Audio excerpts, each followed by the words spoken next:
everybody. నేను మీ English teacher. Welcome back to our channel. I hope everyone is doing well. మీకోసం మరొక useful video. ఈ రోజు వీడియోలో ఒక చిన్న కాన్వర్సేషన్ లేదా కొన్ని క్వశ్చన్స్ అలాగే వాటి యొక్క ఆన్సర్స్ని క్లియర్గా ఇంగ్లీష్లో ఈజీగా ఏ విధంగా చెప్పాలో ఈ వీడియోలో చూసేద్దాం. సో మీరైతే వీడియోని ఎక్కడ స్కిప్ చేయకుండా చివరి వరకు చూడడానికి ట్రై చేయండి.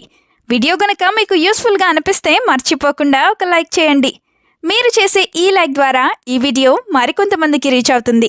So please like this video and also subscribe to English teacher for more such videos. ఇప్పుడైతే ప్రీవియస్ వీడియోలో నేను మిమ్మల్ని అడిగినట్టు క్వశ్చన్స్ యొక్క ఆన్సర్స్ని చూసేద్దాం. ఫస్ట్ వన్ ఈస్, ఈ పిక్చర్లో కనిపిస్తున్నది పీచు మిఠాయి. అయితే పీచు మిఠాయిని మనం కాటన్ క్యాండీ అని చెప్తాం. Now the second question is, ఇంకా టైం ఉందా? ఈ సెంటెన్స్ని మనం ఇంగ్లీష్లో ఇస్ దేర్ స్టిల్ టైమ్ ఈ విధంగా అడుగుతాం. ఇప్పుడు మీకోసం ఈ వీడియోలో ఉండబోయే 2 క్వశ్చన్స్ ఏంటో తెలుసా? ఫస్ట్ వన్ ఈస్, ఈ పిక్చర్లో కనిపిస్తున్నది మీ అందరికీ తెలిసే ఉంటుంది, కుంకుమ. అయితే కుంకుమని ఇంగ్లీష్లో ఏ విధంగా చెప్తాం? What do we call it in English? Let me know in the comments. Now the second question for you which is, నువ్వు మర్యాదగా మాట్లాడు. ఈ సెంటెన్స్ని చాలా ఫ్రీక్వెంట్గానే అంటూ ఉంటారు కదా. అయితే దీన్ని మీరు ఇంగ్లీష్లో ఏ విధంగా చెప్తారో మర్చిపోకుండా కామెంట్ సెక్షన్లో కామెంట్ చేసి నాకు చెప్పండి. ఇదే విధంగా మీ సపోర్ట్ని ఎప్పుడు మీ లైక్స్ అండ్ కామెంట్స్ ద్వారా తెలియచేస్తూనే ఉండండి. అలాగే మీకేమైనా డౌట్స్ ఉన్నట్లయితే మర్చిపోకుండా కామెంట్ చేయండి. ఇప్పుడైతే లేట్ చేయకుండా మన వీడియో స్టార్ట్ చేద్దాం. Let's get started. Sentence number 1 of this video is, నిన్న ఇంట్లో లేవా? ఇలా అడుగుతూ ఉంటారు కదా. దీన్ని ఇంగ్లీష్లో weren't you at home yesterday? weren't you at home yesterday ఈ విధంగా అడుగుతాం. weren't you at home అంటే నువ్వు ఇంట్లో లేవా అని. For example, where did you go yesterday without being at home? where did you go yesterday without being at home అంటే నువ్వు నిన్న ఇంట్లో ఉండకుండా లేదా ఇంట్లో లేకుండా ఎక్కడికి వెళ్ళావు అని. where did you go అంటే నువ్వు ఎక్కడికి వెళ్ళావు అని. వితౌట్ బీయింగ్ ఎట్ హోమ్ అంటే ఇంట్లో ఉండకుండా లేదా ఇంట్లో లేకుండా అని. Now the example number 2 is, you said you will be at home but you are not at home, where are you? You said you will be at home but you are not at home, where are you అంటే నువ్వు ఇంట్లో ఉంటానని చెప్పావు కానీ నువ్వు ఇంట్లో లేవు, మరి ఎక్కడ ఉన్నావు అని. ఈ క్వశ్చన్కి ఆన్సర్గా నిన్నంతా నేను ఇంట్లోనే ఉన్నాను ఈ విధంగా చెప్పాలనుకుంటే, I was at home all yesterday. I was at home all yesterday ఈ విధంగా చెప్తాం. ఆల్ యెస్టర్డే అంటే నిన్న అంతా అని. Let's have some examples now. First one is, I was tired from working too much yesterday so I slept all the day. I was tired from working too much yesterday so I slept all the day అంటే నిన్నంతా ఎక్కువగా పని చేయడం వల్ల నేను అలసిపోయాను, అందుకే రోజంతా నిద్రపోయాను అని. స్లెప్ట్ ఆల్ ద డే అంటే రోజంతా నిద్రపోవడం అని. Now the second example is, I was working at home all yesterday why did you think that? I was working at home all yesterday why did you think that అంటే నేను నిన్నంతా ఇంట్లోనే work చేస్తూ ఉన్నాను, నువ్వు ఎందుకలా అనుకున్నావు అని. నెక్స్ట్ వన్ ఈజ్, నువ్వు ఇంట్లో లేవనుకున్నాను. ఎవరైనా ఇంట్లో లేరు అని మనం అనుకున్నప్పుడు ఇలా చెప్తూ ఉంటాం కదా. సో దీన్ని ఇంగ్లీష్లో I thought you were not at home. I thought you were not at home ఈ విధంగా చెప్తాం. For example, I thought you were not at home that's why I didn't even call you. Or I thought you weren't at home that's why I didn't even call you అంటే నేను నువ్వు ఇంట్లో లేవని అనుకున్నాను, అందుకే నేను నీకు కాల్ కూడా చేయలేదు లేదా ఫోన్ కూడా చేయలేదు అని. Another example, I thought you went out did you go out or did you stay at home? I thought you went out did you go out or did you stay at home అంటే నేను నువ్వు బయటకు వెళ్ళావని అనుకున్నాను, నువ్వు బయటకు వెళ్ళావా లేదా ఇంట్లోనే ఉన్నావా అని. ఈ క్వశ్చన్కి ఆన్సర్గా అర్జెంటుగా వెళ్లాల్సి వచ్చింది ఇలా కూడా అంటూ ఉంటారు కదా. సో దీన్ని ఇంగ్లీష్లో I had to go out urgently that's why I went or I had to go out urgently ఈ విధంగా చెప్తాం. I had to go out urgently అంటే నేను అర్జెంట్గా వెళ్ళాల్సి వచ్చింది అని. For example, today I am going to my school friends wedding so I will not be at home. Today I am going to my school friends wedding so I will not be at home అంటే నేను ఈరోజు మా school friend పెళ్ళికి వెళ్తున్నాను, అందుకే నేను ఇంట్లో ఉండను అని. ఇంకొక example, I had to go out urgently so I went otherwise I would have stayed at home.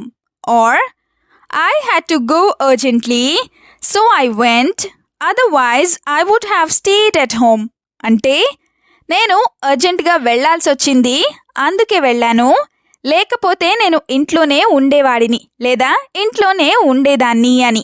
Next question is, కుదిరితే ఇంటికి వస్తావా లేదా వీలైతే ఇంటికి వస్తావా, ఇలా కూడా అడుగుతూనే ఉంటారు కదా. సో దీన్ని ఇంగ్లీష్లో if you can will you come to our house, if you can will you come to our house ఈ విధంగా అడుగుతాం.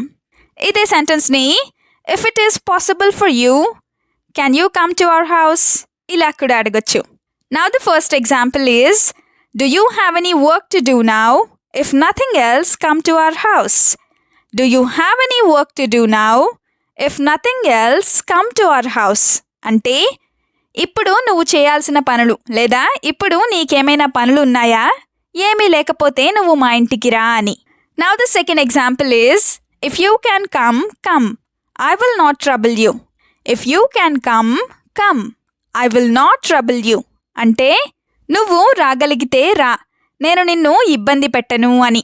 ఈ సెంటెన్స్కి ఆన్సర్గా కుదరదు కానీ వస్తాను ఇలా కూడా చెప్తూ ఉంటారు కదా. దీన్ని ఇంగ్లీష్లో I can't but I will come, I can't but I will come ఈ విధంగా చెప్తాం. ఇదే సెంటెన్స్ని it is not possible but I will come ఇలా కూడా చెప్పచ్చు. For example, I have a lot of things to do, but if I have time, I will definitely come. I have a lot of things to do, but if I have time, I will definitely come. అంటే నేను చేయాల్సిన పనులు నాకు చాలా ఉన్నాయి, కానీ నాకు time ఉంటే కనుక నేను తప్పకుండా వస్తాను అని. ఇఫ్ ఐ హ్యావ్ టైమ్ అంటే నాకు టైం ఉంటే అని. ఇంకొక example, I am not lying, I really can't. Try to understand me.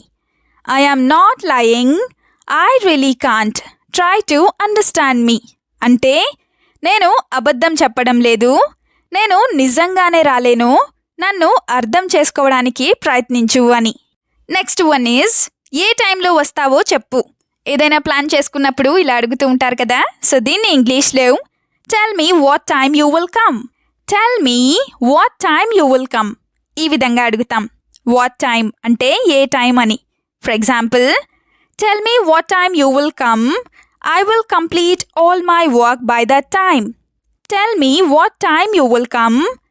I will complete all my work by that time. అంటే నువ్వు ఏ టైంలో వస్తావో చెప్పు, నేను ఆ టైం కల్లా నా పనులన్నింటినీ పూర్తి చేసుకుంటాను అని. బై దట్ టైం అంటే ఆ టైం కల్లా లేదా ఆ టైంలోగా అని. ఇంకొక example, if you tell me what time you are free, I will tell everyone to come. Or, if you tell me what time you are free, I will tell everyone to come at that time. అంటే నువ్వు నాకు ఏ టైంలో ఫ్రీగా ఉంటావో చెప్పినట్లయితే నేను అందరినీ అదే టైంకి రమ్మని చెప్తాను అని. Let's have an example answer for this question. నేను వచ్చే ముందు కాల్ చేసి వస్తాను లేదా వచ్చే ముందు కాల్ చేసి వస్తాను ఇలా కూడా చెప్తూనే ఉంటారు కదా. సో దీన్ని ఇంగ్లీష్లో I will call you before I come, I will call you before I come ఈ విధంగా చెప్తాం. బిఫోర్ ఐ కమ్ అంటే నేను వచ్చే ముందు అని. For example, I will call you half an hour before I come then finish your work. I will call you half an hour before I come then finish your work అంటే నేను వచ్చే అరగంట ముందు నీకు కాల్ చేస్తాను, నువ్వు నీ పనులన్నింటినీ పూర్తి చేసుకో అని. Now the second example is, I will tell you this evening what time I can come. I will tell you this evening what time I can come అంటే నేను ఏ టైంకి రాగలనో ఈరోజు సాయంత్రం నేను నీకు చెప్తాను అని. ఈరోజు సాయంత్రం అని ఇంగ్లీష్లో చెప్పాలి అనుకున్నప్పుడు దిస్ ఈవినింగ్ అంటే సరిపోతుంది. వీడియోని ఎండ్ వరకు చూసినందుకు థ్యాంక్ యూ సో మచ్. వీడియోలో ఉన్న సెంటెన్సెస్ అన్నీ తరచూ ప్రాక్టీస్ చేస్తూ ఉన్నట్లయితే you will become a better and fluent English speaker. ఈ వీడియో మీకు ఏ విధంగా అనిపించిందో మీ ఫీడ్బ్యాక్ని మాత్రం తప్పనిసరిగా కామెంట్ సెక్షన్లో కామెంట్ చేసి చెప్పండి. We'll meet you again with the useful and interesting video. Until then, keep learning, keep practicing and keep supporting Tinglish Teacher. Have a good day. Bye bye.